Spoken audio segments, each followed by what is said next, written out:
And the New York Times looks at why so many of us are guilty of procrastination. The article says putting off a necessary project is not about laziness. It's a way of coping with challenging emotions and negative moods induced by certain tasks. Well, the writer of that article, Charlotte Lieberman, joins us here along with productivity expert, I like that job, Laura Vanderkam. She is the author of the time management fable, Juliet School of Possibilities, a little story about the power of priorities. Good morning to both of you. Charlotte, I want to begin with you. Why do we procrastinate? Are we just pre-wired to do it? There's an element of evolution that's actually here, which I think is fascinating. I mean, basically, we're creatures of survival. So if we're given a task, whatever it is, it might be cleaning a dirty bathroom, which is boring and arduous. It might be doing, writing an article. That's the one I did, which I definitely procrastinated on. It induces anxiety. It might induce self-doubt, and those feelings are uncomfortable.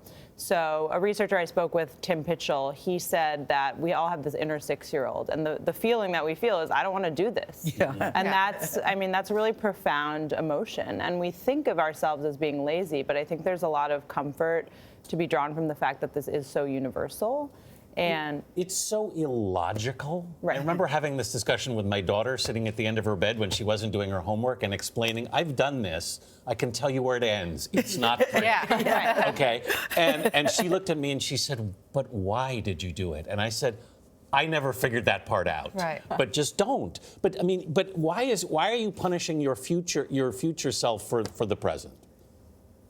Well, because we like to feel good in the present. And, often, as she was saying, it is about anxiety. It's really hard to try our best and still possibly fail at things. Yeah. Whereas if we put something off to the last minute, we know we didn't do our best. Right. So it's a little bit easier on the ego if we don't do our best work. Well, you are a time management expert who was once late to your own time management session. I confess, I was, yes. There's a little bit of irony there, but I always think you make time for things that are important to you. Is that not true? It is so true. I mean, whenever we say, I don't have time, we're really saying it's not a priority. Right. Yes. Right? If something is important to you, you will make it happen. If somebody offers you something good that will make it rise up the priority list, Like? you'll also make it happen. Well, I always joke, I don't feel like dusting my blinds, but if somebody offered to pay me $100,000 to dust my blinds, I would probably do it. I figure out a way to do it. Figure out a way You to give do a great example of, you compare it to a hot water heater. A broken hot water heater, about how we figure stuff out. Yeah, well, a lady who tracked her time for me once had a very busy week, and then her water heater breaks, and there's water all over her basement. Right. Well, she finds 7 hours to deal with this problem. If we'd asked her at the start of the week, can you find 7 hours to train for a triathlon or something like that? No way could we find the time, but when you have to. So is it emotional? I was fascinated, Charlotte, by you said it's an emotional thing and that we shouldn't really beat ourselves up about this.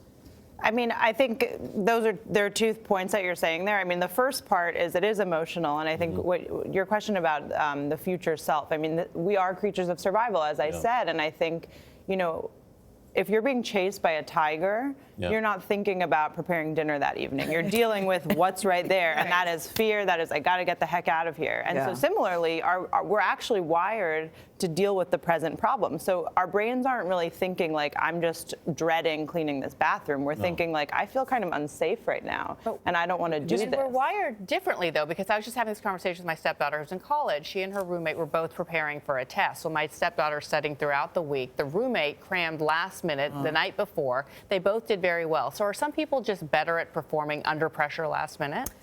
I think more people think they're better at performing well under pressure at the last minute than actually are. And maybe it can work for a test sometimes if it gets you to tune out Instagram or all those things like that.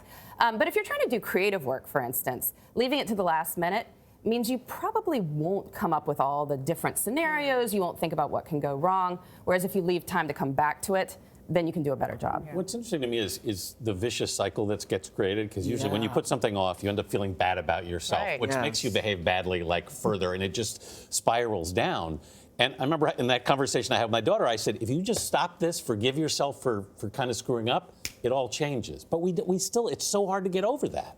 It's the self-compassion you were writing about, Yeah, I mean, there are thousands and thousands of studies about this. I mean, if we actually take a moment and say, I mean, I actually do this. I put my hand on my heart a lot of the time, and I just say, you know what, it's okay. And if I were talking to a friend, I wouldn't say, you're such an idiot for putting off whatever. Give it us is one you need to do. recommendation, Laura. One. Start small. So take some part of the project that you feel no resistance to doing. You're writing a report. Maybe it's that you're going to put one statistic in the middle. Just write it down and see how that feels. And probably that wasn't so bad. And maybe there's another quote you can put in. You don't feel so bad about that. And maybe there's something you think of in the middle, and next thing you know, the thing's half done. You've tricked yourself into it. What's interesting is that procrastination isn't something you outgrow, right? You deal with it throughout your life. Right. It's a human thing. Yeah. Laura and Charlotte, it's a I like human that. It's a thing. human thing. Laura and Charlotte, thank you so much. Great to have you here. Thank you so much.